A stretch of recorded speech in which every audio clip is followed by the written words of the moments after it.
Hey guys, welcome back to the Mr. Maple Show. I'm Matt. We got another great top 5 Japanese maples for you. I'm here with one of our top horticulturists at Mr. Maple. We've got Elizabeth with us today.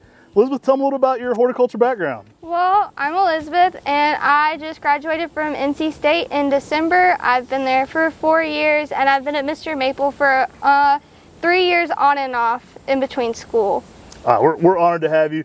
She's some of our talent here that we love to get on this side of the camera, show you guys some of the people that make everything work here at Mr. Maple, and she's a key part of what we're doing here. And I just really appreciate you hopping on here to talk about some of your favorite Japanese maples. Thank you. All right, let's get into it. What's your number 5? Number 5! Number 5 for me is Ruby Ridge. Ooh. It has a dark purpley brown leaf, but it also just has a very weird thick leaf, which is very interesting. That's a cool pick. Now, I've often wondered if this one isn't a tetraploid. So I want to actually, I need to get to somebody, maybe you can figure it out for me. I need somebody to tell me if this one has that thicker foliage. Yeah. It also has that shorter stemming to it, and it just feels leathery. It's so different. I mean, it stands out amongst all Japanese maples to me. Yeah. Number 4. Number 4 for me is the Pink Princess. It just has that pink variegation on the outside of the leaf, and it's a compact. Yeah, we actually named that one here Pink Princess. Weird one, and another really cool outside the box one. I like your This is a highbrow list here.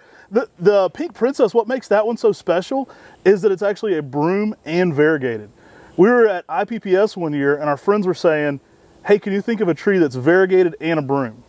And I was like, I know one, but I haven't released it yet. I've got it in the works. So I was like, here's a picture of one. It's a broom off Beni Shishihenga. So it's very rare to have that variegated gene plus the compact. Yeah, I think it makes it just a unicorn amongst maples. It's super weird.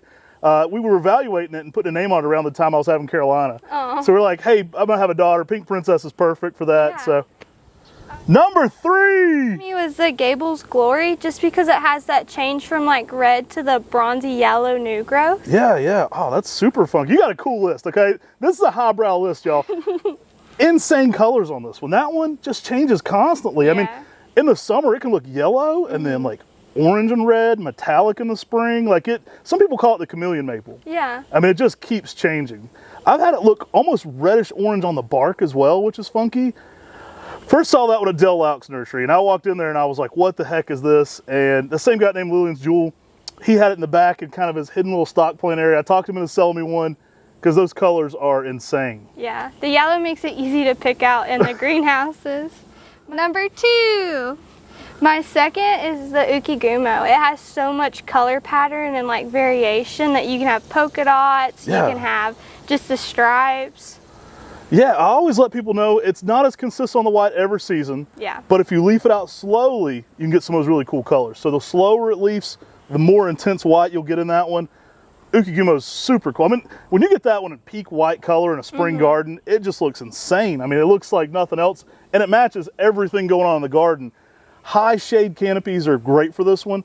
And I always let people know, even if you don't get that crazy bright, pale white that season, it still has incredible orange fall color every single season. So you got something there every year. Doesn't really revert, so don't worry about pruning this one back for variegation or anything like that. Just leaf it out as slowly as possible. Low nitrogen, don't over fertilize, and leaf it out slowly.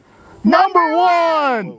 And then my top number 1 is the Dr. Seuss. It has a cool name. The leaf shape is very cool, and then the green variegation that it gets, I really like. That's a funky one too. You got a very, I would say, eclectic but highbrow top 5. I like this one.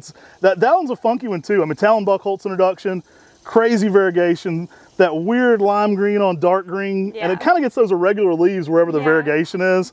Super unique. I mean, perfect name, Dr. Seuss, right? I mean, it kind of looks like something might talk to you a little bit. So I appreciate you hopping on here and talking to us about your top 5s. What are some of the things you do daily around here at Mr. Maple? Daily around the nursery, we weed, I pot, I pull plants, and I ship all your plants out with the help of a lot of other people. She's pretty integral in that shipping process. I mean, you're helping find the right plants, checking boxes. She kind of heads up a lot of things here. We've got some different team leaders. They'll kind of grab other people and find out what needs to be going on that day and help manage everything so Tim and I aren't completely pulling our hair out. But I wanted to get Elizabeth on this side of the camera today. We really appreciate you hopping in here for your top 5. Thank you. Take care. And God bless. And have a great day.